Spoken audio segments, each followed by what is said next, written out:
মানুষ ঠিক তাই হয়ে ওঠে যা সে সারাক্ষণ চিন্তা করে। কথাটা ভেবে দেখেছেন কখনো? নেপোলিয়ন হিলের এই একটা মাত্র লাইন শতাব্দীর পর শতাব্দী ধরে সফল মানুষদের জীবনের একেবারে মূলমন্ত্র। কিন্তু বাস্তবে কি সত্যি?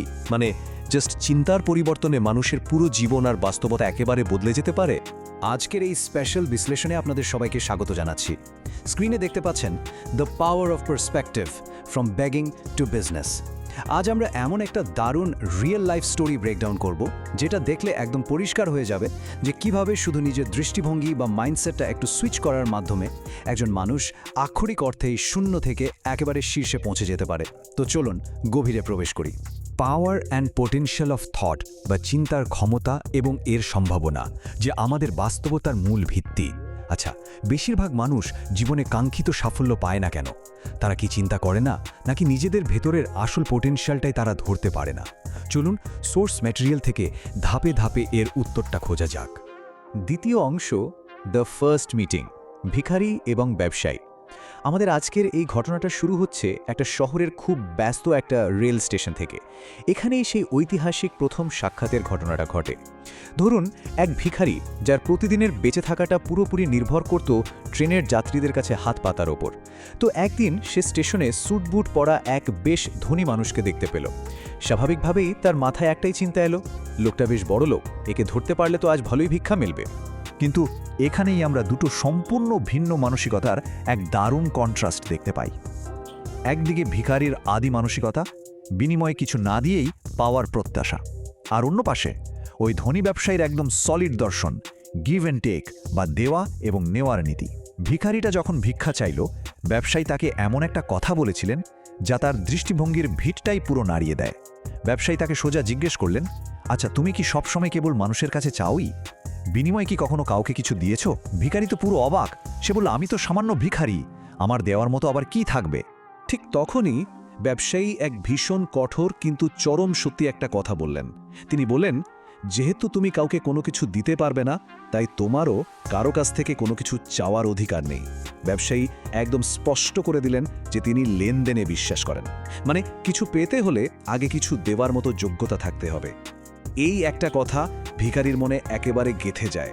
এবার আসছি তৃতীয় অংশে, principal of exchange and initiative, প্রথম পদক্ষেপ। তো ব্যবসায়ী চলে গেলেন ঠিকই, কিন্তু তার কথাগুলো ভিখারির মাথায় সারাক্ষণ ঘুরপাক খেতে লাগলো। সে গভীরভাবে ভাবতে শুরু করলো। সে রিয়েলাইজ করলো এত বছর ধরে সে শুধু মানুষের কাছে চেয়েই এসেছে, কাউকে কখনো কিছু দেয়নি। আর ঠিক এই কারণেই হয়তো মানুষটাকে বেশি টাকা দিতে চায় না। এই যে একটা উপলব্ধি, এটাই ছিল তার জীবনের ফার্স্ট বড় টার্নিং পয়েন্ট। এর পরের দিনগুলোতে ওই ভিখারির কাজের প্রসেসটা একবার খেয়াল করুন। স্ক্রিনের টাইমলাইনটা দেখুন। প্রথম দুদিন সে জাস্ট নিজের চিন্তায় মগ্ন ছিল, একদম কোনো ভিক্ষা করেনি। সে শুধু খুঁজছিল সে মানুষকে আসলে কি দিতে পারে। এরপর তৃতীয় দিন, স্টেশনের ঠিক ওপারে ফুটে থাকা কিছু বুনো ফুল দেখে তার মাথায় এক অসাধারণ আইডিয়া এলো। সে ডিসাইড করল এবার ভিক্ষার বদলে সে মানুষকে ফুলগুলো দেবে। আর এর পরের দিনগুলোতে তার জীবনে এক অবিশ্বাস্য পরিবর্তন দেখা যায়। এখানে সবচেয়ে ক্রুশিয়াল পয়েন্টটা হলো, ভ্যালু প্রোভাইড করাটা একটা দাতব্য কাজকে সরাসরি লেনদেনে পরিণত করে। মানে যখনই কেউ তাকে ভিক্ষা দিত, ভিখারি বিনিময়ে তাকে সুন্দর করে একটা ফুল দিত, আর মানুষ অত্যন্ত খুশি হয়ে সেই ফুলটা নিত। সোর্স বলছে এর ইমিডিয়েট রেজাল্ট ছিল অভাবনীয়। মানুষ তাকে আগের চেয়ে অনেক বেশি টাকা দেওয়া শুরু করল। কারণটা খুব সিম্পল, মানুষ আসলে আর তাকে করুণা করে ভিক্ষা দিচ্ছিল না, তারা হাসি মুখে তার দেওয়া ফুলের ভ্যালু বা মূল্য দিচ্ছিল। চতুর্থ অংশ, change of perspective and success, turning point. এবার আসি ওই গল্পের সবচেয়ে ইন্টারেস্টিং পার্টে, মানে দ্বিতীয় শাখাতে। দৃষ্টিভঙ্গির পরিবর্তন কিভাবে মানুষকে সফলতার দিকে ড্রাইভ করে তার একদম পারফেক্ট এক্সাম্পল হলো এই অংশটা। বেশ কিছুদিন পর ওই একই ট্রেনে ভিখারিটা আবার সেই ব্যবসায়ীকে দেখতে পায়। কিন্তু এবার সে আগের মতো গিয়ে শুধু হাত পাতেনি। সে দারুণ কনফিডেন্সের সাথে ব্যবসায়ীকের কাছে গিয়ে বলল, আজ আমার কাছেও আপনাকে দেওয়ার মতো কিছু আছে। ব্যবসায়ী তাকে কিছু টাকা দিলেন আর বিনিময়ে ভিখারিটা তাকে একটা ফুল দিল। ভিখারির এই অভাবনীয় ভ্যালু এক্সচেঞ্জের টেকনিক দেখে ব্যবসায়ী এতটাই মুগ্ধ হলেন যে তিনি বলে উঠলেন, আজ তো তুমিও আমার মতো একজন ব্যবসায়ী হয়ে গেছো। ভাবুন তো ব্যাপারটা, এই একটা মাত্র স্বীকৃতি ওই ভিখারির সাইকোলজিক্যাল ট্রান্সফরমেশনের সবচেয়ে বড় ক্যাটালিস্ট হিসেবে কাজ করেছিল। এই স্টেজে এসে ভিখারির মাইন্ডসেটে একদম ফাইনাল শিফটটা ঘটে যায়। প্রথমত, সে সফলতার আসল সিক্রেট বা লেনদেনের বিষয়টা একদম শেকড় থেকে বুঝতে পারে। দ্বিতীয়ত সে নিজের ভেতর থেকে ওই ভিখারি পরিচয়টাকে চিরতরে ডিলিট করে দেয়। আর তৃতীয়ত সে ট্রেন থেকে নেমে আকাশের দিকে তাকিয়ে সবার সামনে চিৎকার করে বলে, আমি কোনো ভিখারি নাই, আমি একজন ব্যবসায়ী, আমিও ধনী হতে পারব।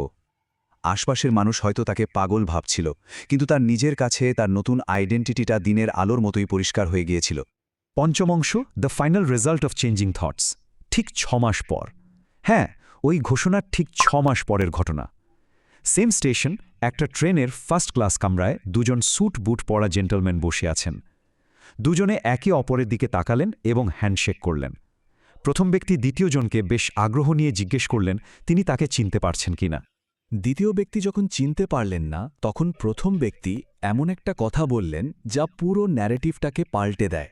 আমি হলাম সেই ভিখারি যাকে আপনি একদিন জীবনের পথ দেখিয়েছিলেন, আর আজ আমি অনেক বড় একজন ফুলের ব্যবসায়ী। হ্যাঁ, এটা কোনো সিনেমার গল্প নয়। মাত্র 6 মাসের মধ্যে জাস্ট নিজের মাইন্ডসেট আর অ্যাকশন বদলানোর কারণে সে একজন সাধারণ ভিখারি থেকে এক সফল ব্যবসায়ীতে পরিণত হয়েছিল, যে কিনা নিজের ব্যবসার কাজেই আরেকটা শহরে ট্র্যাভেল করছিল। পুরো সোর্সের সবচেয়ে কোর লেসনটা আসলে এই টেবিলটার মধ্যেই আছে। একটু খেয়াল করুন, প্রকৃতির নিয়মের ক্ষেত্রে আগে সে ভাবত কিছু না দিয়েই সব পাওয়া যায়, পরে সে বুঝল ভ্যালু দিলে তবেই ভ্যালু ব্যাক পাওয়া যায়। টাকার দৃষ্টিভঙ্গির ক্ষেত্রে আগে টাকা ছিল তার কাছে নিশ্চক চ্যারিটি বা ভিক্ষা, পরে তা হয়ে উঠল তার প্রোভাইড করা পণ্যের যৌক্তিক দাম। আর সেলফ ইমেজের ক্ষেত্রে আগে সে নিজেকে খুব ছোট আর অক্ষম ভাবত, আর পরে নিজেকে একজন সাকসেসফুল এবং কেপাবল মানুষ হিসেবে দেখতে শুরু করল। পুরো গেমটাই কিন্তু মাইন্ডসেটের। তাহলে এই চমৎকার বিশ্লেষণ থেকে আমাদের মূল টেকঅ্যাওয়েগুলো কি? প্রথমত, নিজের ভেতরের সুপ্ত সম্ভাবনাকে রিকগনাইজ করা। দ্বিতীয়ত, পরিস্থিতি যেমনই হোক না কেন নিজেকে সবসময় একজন সক্ষম ও শক্তিশালী মানুষ হিসেবে দেখা। এবং সবচেয়ে ইম্পর্টেন্ট পয়েন্ট হলো এটা রিয়েলাইজ করা যে মানুষ যখন তার চিন্তার ধরনটা বদলায়, তখন তার ভবিষ্যতও অটোমেটিক্যালি বদলে যায়। একেবারে শেষ পর্যায়ে এসে একটা খুব গভীর প্রশ্ন দিয়ে আজকের এই এক্সপ্লেনারটা শেষ করতে চাই। আচ্ছা, একজন মানুষকে কি তার বর্তমান পরিস্থিতি দ্বারা ডিফাইন্ড হয়, নাকি সে এই পৃথিবীকে কি ভ্যালু অফার করতে পারে সেই সম্ভাবনা দ্বারা ডিফাইন্ড হয়? একবার ভেবে দেখবেন, আমরা কি সবসময় ল্যাকিংস বা অভাবের জায়গা থেকে কাজ করছি, নাকি ভ্যালু ক্রিয়েশনের জায়গা থেকে? এই চিন্তার খোরাকটা আপনাদের জন্য রেখে গেলাম।